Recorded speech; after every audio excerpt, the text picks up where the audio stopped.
Madame, Monsieur, bonjour. La mort annoncée le 27 octobre dernier en Syrie du chef autoproclamé de Daesh, Abou Bakr al-Baghdadi, a suscité beaucoup d'interrogations sur le plan sécuritaire international.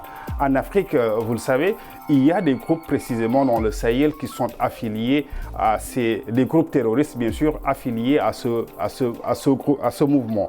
Alors, quels peuvent être l'impact, ou plutôt les impacts de la mort d'al-Baghdadi sur le terrorisme, particulièrement dans le Sahel? C'est cette question que nous allons aborder aujourd'hui avec nos invités. Bakary Samb, bonjour. Bonjour. Vous êtes directeur de Timbuktu Institute, c'est bien cela? C'est ça. Avec nous également Barka Ba, journaliste. Bonjour Barka. Bonjour Papa. Je rappelle que vous travaillez sur les questions effectivement relatives à la sécurité ou au terrorisme dans le Sahel. C'est bien cela? Exact. Alors, ma première question, je le disais tantôt, le 27 octobre dernier, le président Donald Trump a annoncé la mort du chef autoproclamé de Daesh, Abou Bakr al-Baghdadi. Alors, suite à une opération militaire conjointe en Syrie. Ma première question, M. Samb, est-ce que donc cette mort, la mort d'al-Baghdadi, sonne-t-elle la fin du mouvement terroriste au niveau international d'abord? Merci bien de votre invitation et de votre question. Vous savez, il y avait un lien certain entre Daesh, donc l'État islamique en Irak et en Syrie, avec le mouvement Boko Haram à travers al-Barnawi et même l'affiliation de Shekau qui n'a jamais été acceptée, mais Daesh qui a préféré al-Barnawi et d'autres acteurs. Il y a aussi l'État islamique au Grand Sahara, aujourd'hui avec Adnan Abou Walid al-Sahraoui. Je ne pense pas aujourd'hui que la mort d'al-Baghdadi puisse signer la fin du terrorisme dans le Sahel. Au contraire, il y a des craintes que le terrain libyen, surtout le site libyen, qui était déjà un refuge, puisse le devenir encore plus le refuge de ces groupes-là, avec une descente probable vers le Sahel, d'autant plus que certaines forces militaires ont commis l'erreur stratégique de se retirer de la base de Madama, qui était une base avancée, notamment à Barkhane, pour se replier vers Gossi, donc au nord du Mali. Aujourd'hui, c'est la crainte. Et vous savez, pour répondre à votre question plus rapidement, je vous dirais que de la même manière que la mort de Ben Laden n'a pas mis fin au terrorisme, celle de al-Baghdadi ne mettra pas fin au terrorisme. Vous savez, dans l'histoire de l'humanité, jamais une Kalachnikov a pu tuer une idéologie. C'est clair. Et on parlera effectivement de cette idéologie.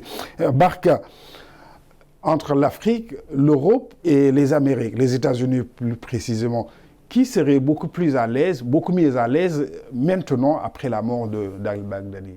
Ce que je peux dire concernant l'Afrique et les groupes terroristes qui se sont affiliés et qui ont prêté allégeance à l'État islamique et à son chef Abou Bakr al-Baghdadi, c'est quand même un coup symbolique assez fort qui leur est porté. Cela est indéniable. Parce que l'allégeance à al-Baghdadi a coïncidé avec la montée en puissance de l'État islamique en Syrie et en Irak. Et cette affiliation a eu beaucoup de retentissement au moment où le calife, l'autoproclamé calife Ibrahim, donc al-Baghdadi, est entré à Mossoul. Ça a frappé les imaginaires, ça a fasciné pas mal de gens un peu partout dans le monde, en tout cas dans la mouvance islamiste. Et ce n'est pas par hasard si à ce moment précis, les groupes qui étaient les plus connus comme Boko Haram ont essayé de faire allégeance. Bakary Samb l'a dit tout à l'heure, l'allégeance de Shekau n'a pas été reconnue par Daesh, par al-Baghdadi, qui lui-même pensait que Shekau était un extrémiste. C'était ça un peu l'ironie de l'histoire. Quelqu'un d'aussi extrémiste qu'al-Baghdadi ne voulait pas de l'allégeance de Shekau, mais il a transféré cette allégeance-là à al-Barnawi. Donc ce qui veut dire que ces groupes-là, symboliquement tout au moins, ont essayé d'être des franchises de l'État islamique, comme il y a des franchises de Al-Qaïda. Et ce qui est assez ironique, c'est que même chez nous, au Sénégal, je le dis souvent, on a échappé au pire. On a eu cette compétition Al-Qaïda, État islamique, un peu en creux dans le cadre du procès dit de nos islamistes locaux. Il y a eu une ligne de fracture entre certains des membres de cette mouvance-là. Donc certains avaient pensé qu'il fallait s'affilier à Al-Qaïda, d'autres pensaient qu'il fallait faire allégeance à l'État islamique. Ça peut avoir l'air anecdotique puisqu'on a échappé au pire, mais cela montre que quelque chose qui se passe en Syrie peut avoir des répercussions jusqu'à Yambol, jusqu'à Guédiawaye. Fort heureusement, pour le moment, le Sénégal a été préservé de ça, mais cela prouve que ce qui se passe en Irak, de plus en plus, ou bien en Syrie, au Proche-Orient, a un impact direct dans le Sahel, dans nos pays. Est-ce qu'actuellement, dans le Sahel, on peut s'attendre à une accalmie, pour ne pas dire le début d'une fin? De toute façon, moi je pense que le mouvement islamiste tel qu'il est quelque part en reflux. C'est-à-dire que ce sera de plus en plus difficile d'avoir l'apogée qu'on a connu avec al-Baghdadi en Syrie, où un groupe islamiste peut contrôler un territoire. Pendant un certain moment, Daesh a eu cette force d'attraction parce que tout semblait lui réussir. Quand même, ils ont eu une expansion tellement rapide qui rappelait dans leur imaginaire la conquête de l'islam sous Khalil ibn Walid, une expansion tellement rapide que ces gens-là ont attiré beaucoup de jeunes européens qui pensaient que l'État, leur dawla, allait régner, allait conquérir le monde, etc. Mais je pense que ça, il faut conjuguer cela au passé, comme aussi au Sahel, les groupes qui s'étaient implantés dans le Nord Mali ont cru qu'ils pouvaient descendre jusqu'à Bamako et étendre leur zone d'influence. Maintenant, ils ont peut-être échoué à garder des proportions de territoire importants jusqu'à contrôler des États, comme aussi Boko Haram est en recul. Mais au même moment où ils perdent des territoires, on se rend compte aussi qu'il y a une expansion dans d'autres États qui étaient jusque-là épargnés, comme le Burkina, comme le Mali, qui ne contrôle plus une bonne partie de son territoire, même si les djihadistes ne tiennent pas ouvertement certaines zones. Donc pour moi, c'est un mouvement de balancier. Autant ils ne contrôlent plus des territoires sous forme d'État, mais autant ils ne cessent de grignoter du terrain comme un cancer qui se métastase. Donc le problème reste là entier à mon avis. C'est clair. Alors, ce qui s'est passé il y a à peine le 29 octobre dernier, au Niger par exemple, le ministère de la Défense a annoncé la mort de 18 militaires et 8 autres blessés. Est-ce qu'on pourrait mettre cette attaque dans le cadre de représailles du groupe terroriste suite à cette mort de al-Baghdadi? Je pense qu'il y a eu une rupture conceptuelle après l'Afghanistan, à part la parenthèse Daesh en Syrie et en Irak, où les groupes terroristes s'engageaient dans des opérations de grande envergure, après revendiquées dans les grottes de Tora Bora comme au temps de Ben Laden. Les groupes ont compris après l'intervention Serval, de la voix même de Abou Walid al-Sahraoui, qui dit que les Français sont passés, mais nous ne sommes pas du tout vaincus. Maintenant, nous n'avons plus besoin de déploiement avec des problèmes logistiques assez compliqués. Nous avons seulement à attiser les conflits intercommunautaires, attendre qu'il y ait n'importe quel type de conflit. On y met un habillage islamique et on attire l'intervention occidentale. L'intervention occidentale, avec ses bavures et ses ratés, crée des gens assez frustrés qu'on aura tout le temps une base de recrutement. Maintenant, on assiste à une communautarisation de ce djihad et on se pose les questions parce que il ne faut pas perdre de vue qu'il y a un changement de paradigme dans ce Sahel. Il y a véritablement aujourd'hui une forme de hiatus entre la conception internationale de la crise sahélienne et les perceptions locales. Au moment où on parle de djihad, de djihadisme dans le Sahel, etc., les populations locales qui souffrent des mesures sécuritaires draconiennes et qui sont de moins en moins en sécurité et avec la présence de forces étrangères. Donc il y a tout cela qu'on retrouve aujourd'hui. Il est vrai, Adnan Abou Walid al-Sahraoui, c'est lui qui avait frappé au Niger, il frappe encore au Burkina Faso, comme je l'explique, mais il sait bien ce qu'il fait. C'est-à-dire qu'aujourd'hui, le Burkina Faso n'est pas un objectif final, mais un objectif intermédiaire vers les pays côtiers.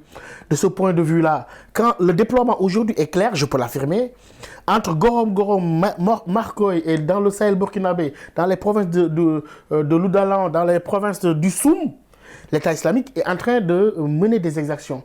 Et aujourd'hui, c'est ce cercle vicieux, en tout cas, ce triangle de la mort, si je veux l'appeler, qu'on appelait jadis le Liptako gourmand, dans les confins du Mali, du Burkina Faso et du Niger qu'il faut chercher véritablement les nouveaux types de déploiement de ces forces-là. Mais je ne crois en aucune manière que la mort d'al-Baghdadi puisse causer une quelconque accalmie par rapport à ces attaques qui vont se multiplier, qui vont prendre l'habillage communautaire et qui vont de plus en plus opposer les communautés pour attiser des velléités qui étaient là depuis très longtemps.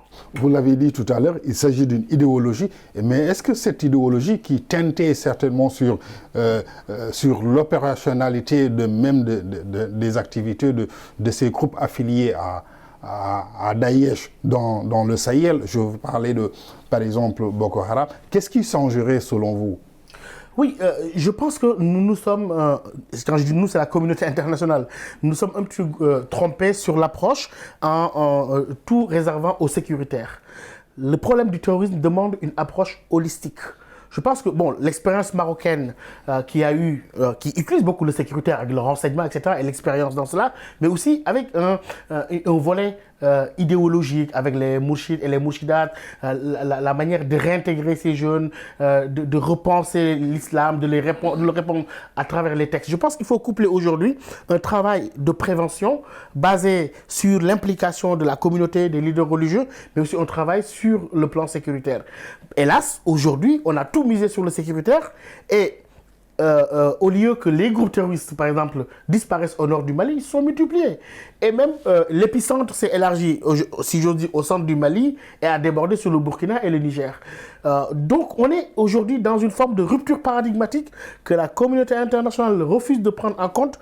Mais je sais que dans le Sahel aujourd'hui, il y a véritablement des mutations profondes qu'il faudrait qu'on réétudie encore en prenant en compte dans notre analyse de ces conflits-là la perception des populations locales. Il y a une approche holistique, comme vous dites. Donc, est-ce que, Barka, ça voudrait dire que la solution n'est pas seulement militaire?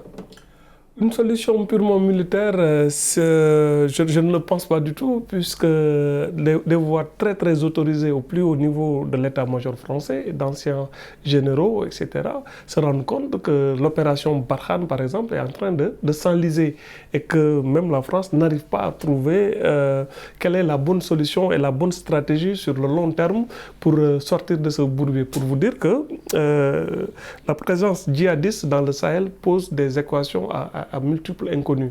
Évidemment, si le tout sécuritaire pouvait régler un conflit, on l'aurait su depuis longtemps, que ce soit en Afghanistan, que ce soit au Proche-Orient. Oui, il faut de la réponse militaire face à des gens qui prennent les armes, qui sèment la terreur.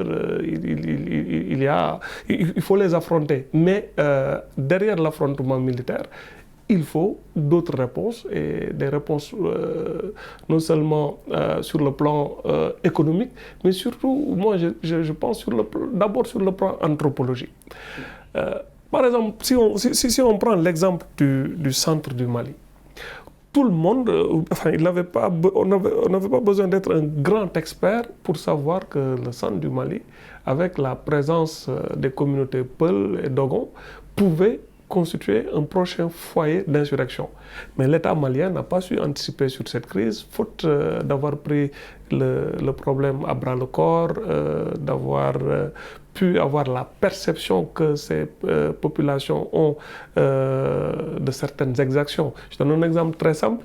Le centre du Mali s'est presque embrasé quand, à la suite de la progression de l'armée française pour chasser les islamistes après la bataille de Konna, qu'on a retrouvé 17 éleveurs Peul jetés dans un puits. C'est ce genre d'exaction restée impunie qui n'a pas fait à l'époque la une des grands journaux. C'est de ce genre d'exaction dont s'est servi quelqu'un comme Amadou Koufa pour mener sa propagande et qui a fait mouche. Pour dire voilà, on nous prend pour quantité négligeable, on nous tue, on nous spolie, on nous méprise, etc. Comme aussi ici au Sénégal, des idéologues avaient pu attiser les rancœurs des gens du Sud, pour ce qu'ils sont toujours considérés comme du mépris culturel de la part des gens du Nord, ce qui ne manquait pas souvent de pertinence, pour attiser le conflit casacé. Donc, au-delà des réponses, à mon avis, sécuritaires, il faut une approche anthropologique. essayer de comprendre ces populations de l'intérieur. Même si elles ont un discours qui peut paraître erroné, même si ce discours peut paraître extrémiste, mais il faut d'abord connaître leur motivation, leur perception. C'est hyper important que les populations se connaissent, qu'on revienne dans l'histoire des conflits qui étaient là latents, mais qui n'ont jamais été réellement résolus, et dont se servent ces entrepreneurs de la violence que sont les djihadistes pour plonger ces pays-là dans la tourmente. Oui, dans le système propagandiste même, je crois que ces groupes terroristes, ils répondent favorablement à des griefs locaux, c'est-à-dire que des préoccupations locales ou bien des populations locales. Est-ce qu'il y a en amont un mécanisme à mettre en place, selon vous, Barka, pour donc barrer la route à ces propagandistes? Absolument. Quand je donnais l'exemple du centre du Mali, c'était quoi la réponse de l'État quand l'État était même présent dans certaines zones? Les populations étaient en contact avec qui? Et généralement, c'est avec le douanier, c'est avec l'officier des eaux et forêts, c'est avec le gendarme qui peut le taxer 3 fois ou 4 fois avec son maigre bétail, etc. Donc, ces populations locales-là, généralement, perçoivent les fonctionnaires que l'État leur envoie comme les gens qui ont remplacé les colons, qui sont là pour les fatiguer, pour les empêcher de vivre. Et généralement, ces populations ou ces militaires ou ces forces de sécurité déployées dans ces zones-là ne parlent souvent même pas la langue locale de ces populations, qui ne sont pas assez présentes chez les forces de sécurité. Donc, ce qui veut dire qu'il y a toute une politique à déployer de la part de l'État pour rectifier ce que moi je qualifierais d'une indépendance ou d'attitude post-indépendante qui ont été extrêmement mal comprises, aussi bien au niveau de l'État, mais qui ont créé des perceptions. Je ne parle pas que des djihadistes. La caricature que je donne de ce comportement, c'est une des raisons, comme je l'ai dit, qui a allumé le brasier en Casamance. Ce qui veut dire que en Casamance, ce n'est pas une insurrection djihadiste, c'est une insurrection de type séparatiste, mais dont la base est constituée par de nombreuses frustrations locales autour d'un sentiment de mépris culturel, d'aliénation de leurs terres qui sont sacrées pour eux. Enfin, certainement. De délit de beaucoup de choses, et qu'on retrouve peut-être un peu partout au Sahel, dans d'autres États, mais sur laquelle s'est greffé maintenant le djihadisme, et qui permet, c'est comme un baril de poudre qui est allumé avec un briquet. Oui, c'est clair. On arrivera justement à ce péril jeune avec la radicalisation, mais avant cela, M. Samb, est-ce qu'on peut s'attendre à une réorganisation de ces mouvements-là dans le Sahel? Ces mouvements ne cessent de se réorganiser et je crois qu'on va de plus en plus passer vers un système de franchise. Ce n'est plus le djihad commandé avec un commandement centralisé. Les gens épousent le label et font leurs actions. Mais pour revenir sur ce que Barka disait tout à l'heure, c'est-à-dire que vous imaginez que les premiers contacts entre Amadou Koufa et les gens de Ansar Dine au début, c'était pour aller manier les armes pour protéger certaines communautés peules du vol de bétail. Et c'est l'État malien, dans la faillite de la politique sécuritaire, qui a armé les milices les milices Dogon pour justement assurer la sécurité contre les présumés djihadistes Peuls. Et là, ce n'est pas l'ethnie qui est en question, mais l'instrumentalisation de l'ethnie, de la même manière que dans le terrorisme, ce n'est pas l'islam qui est en question, mais la manipulation des symboles religieux pour des motifs politiques et économiques.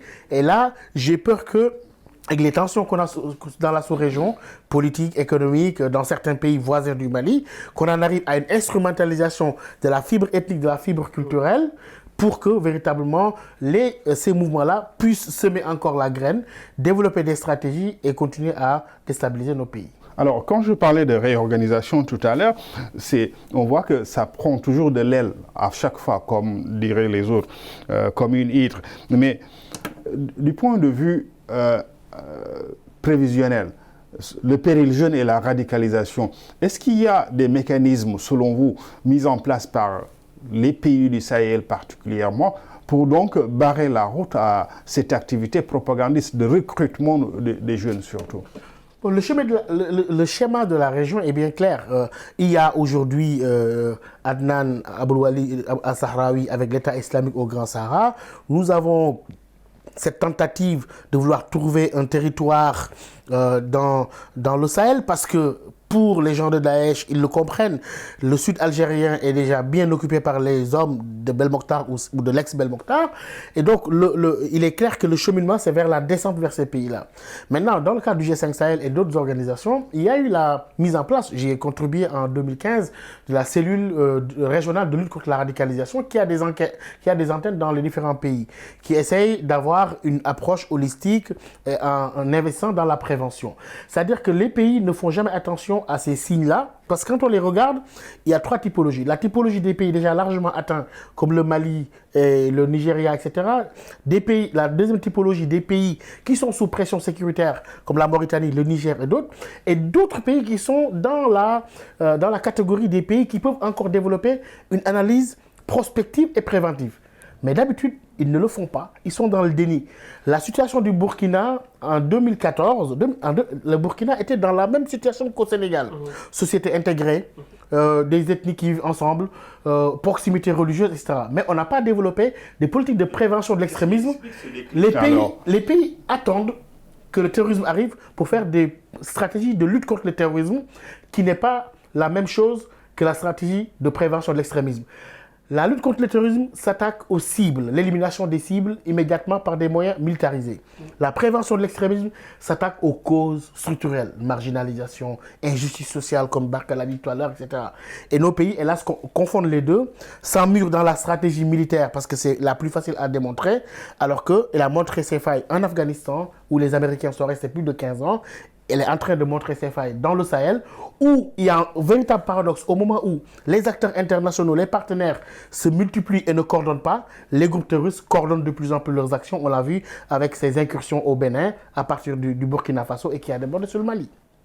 Alors oui, Barka, pour finir, donc, est-ce qu'il y a donc, comme vous l'avez dit tout à l'heure, la solution n'étant pas seulement militaire, il faudrait à côté des politiques d'accompagnement pour quand même résorber ne serait-ce que le taux de chômage, pour permettre à ces jeunes-là de se retrouver dans des conditions meilleures que celles proposées par les groupes terroristes pour les Absolument, attirer. je pense qu'il y a beaucoup à faire de la part de nos États qui n'ont pas, sauf pour des slogans de marketing, pour la plupart du temps n'ont pas une très bonne réponse de ce que vous appelez le péril jeune, que moi j'appellerais la question jeune.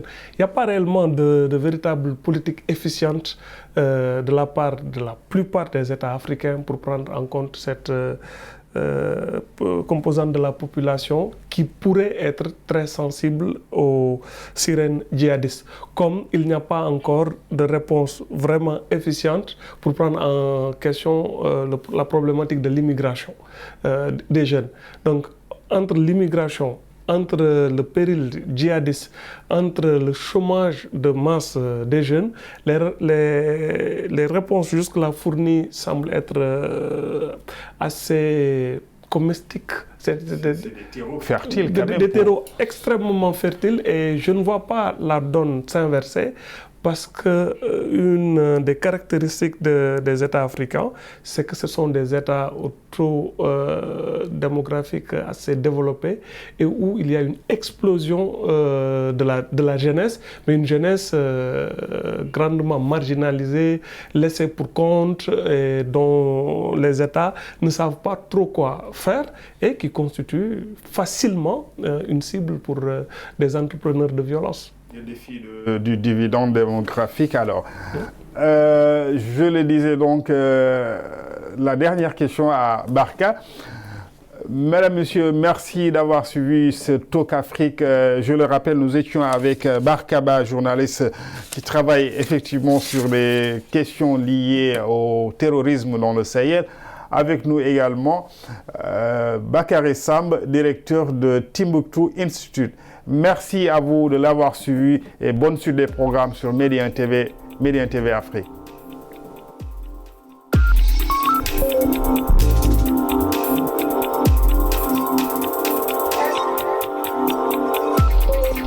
Thank you.